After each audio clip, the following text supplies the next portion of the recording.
buku sejarah, ada bangku, ada meja.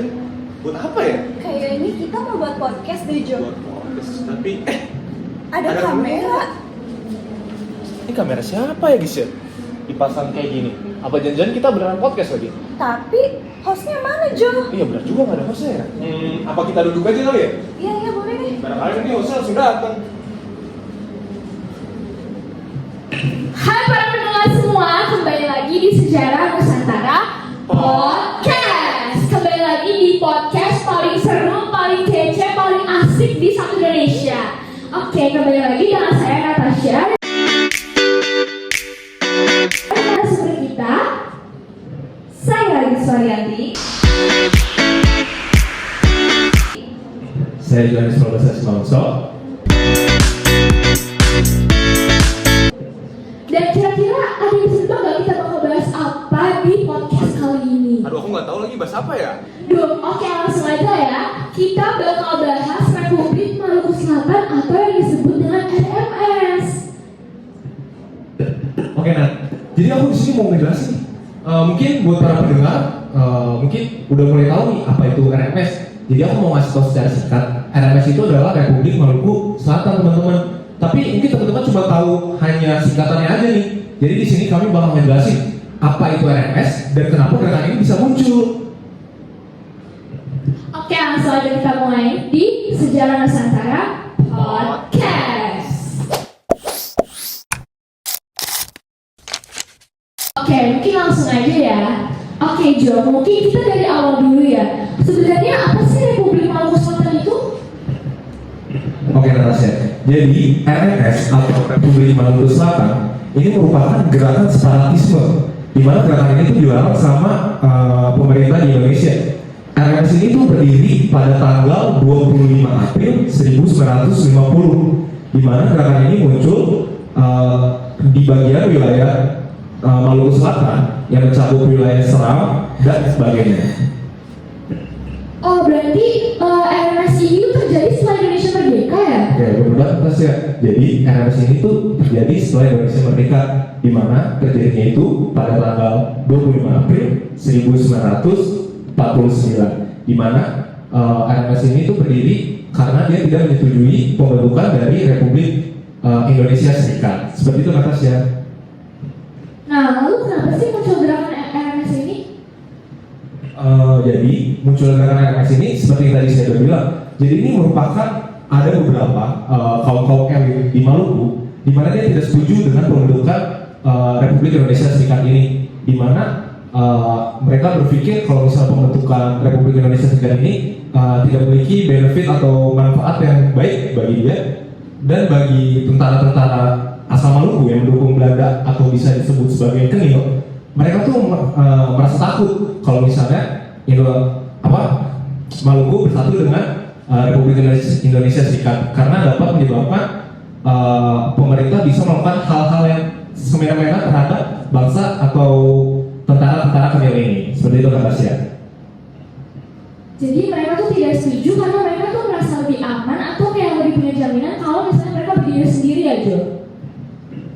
Betul banget, tepat sekali atas ya. Dan karena dukungan Belanda ini masih kuat di wilayah Indonesia Timur, di Maluku sana, jadinya bangsa Maluku ini jadi lebih percaya diri karena ada backingan atau backupan dari si Belanda itu.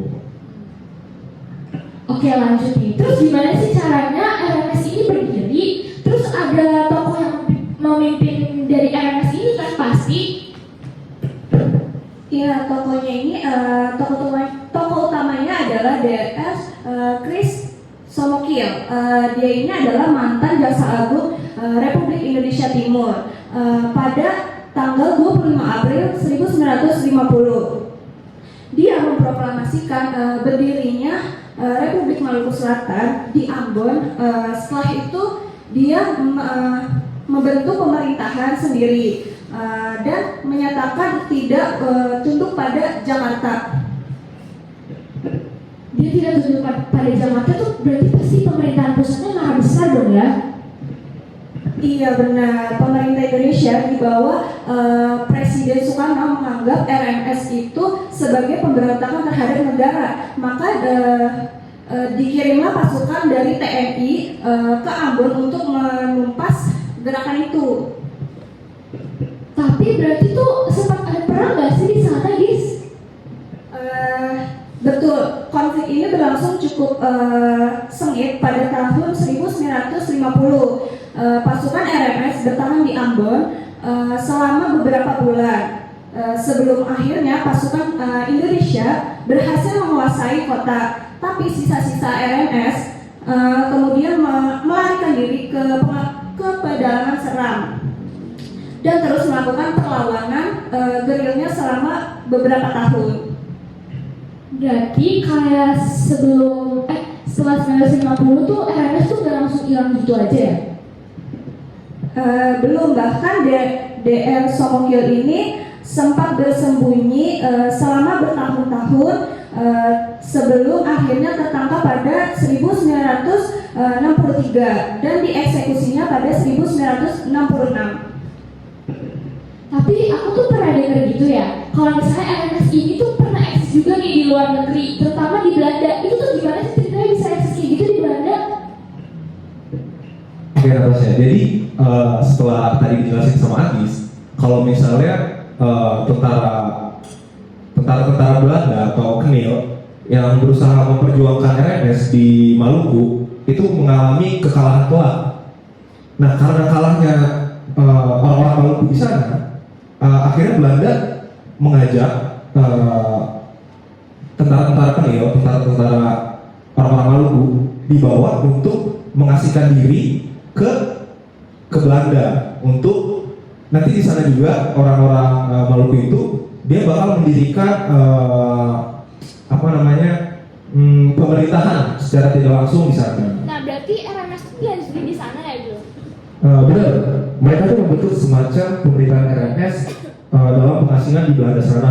Tapi mereka tuh perjuangan RMS yang di Belanda itu tuh tidak sekuat atau tidak sama dengan yang ada di Maluku di Indonesia gitu. Nah, jadi itu cuma semacam simbolis aja gitu, bukan dalam kekuatan militer. Nah tapi aku juga sering lihat di berita, kadang tuh mereka masih ngibarin bendera RMS tiap tanggal 25 April. Itu benar nggak sih, Jo? Ya, itu sering terjadi, tapi pemerintah Indonesia tetap menganggap kalau misalnya RMS itu nggak boleh dilanjutkan karena RMS itu merupakan gerakan separatisme, dan kalau misalnya tetap dilanjutkan tetap bakal dapat hukuman dari Indonesia, seperti itu. Tapi ya kalau misalnya dilihat dari sisi sekarang, RMS ini masih berpengaruh nggak sih dengan Maluku sendiri? Kayak di zaman sekarang tuh berpengaruh nggak sih sama Malukunya? Secara politik dan militer sudah tidak berpengaruh, tapi secara sosial dan identitas masih ada sebagian kecil masyarakat yang merasa terikat dengan simbol-simbol RMS. Tapi sebagian besar rakyat Maluku Selatan sekarang sudah lebih fokus kepada pembangunan dan perdamaian setelah konflik-konflik dari masa lalu. Ya menurut aku juga sih yang penting persatuan nasional dan kesejahteraan masyarakatnya nggak sih? Iya betul banget. Belajar dari RMS kita jadi tahu bahwa integrasi bangsa itu nggak mudah, butuh dialog, terus juga keadilan dan rasa saling percaya antar wilayah. Wah menarik banget ya pembahasan kita hari ini, dari latar belakang sampai dampaknya RMS. Ternyata sejarah Indonesia itu kompleks itu ya? Iya betul banget. Iya, sejarah RMS ini ngasih kita pelajaran bahwa setiap daerah punya kisah dan luka sendiri dalam perjalanan menuju Indonesia yang utuh.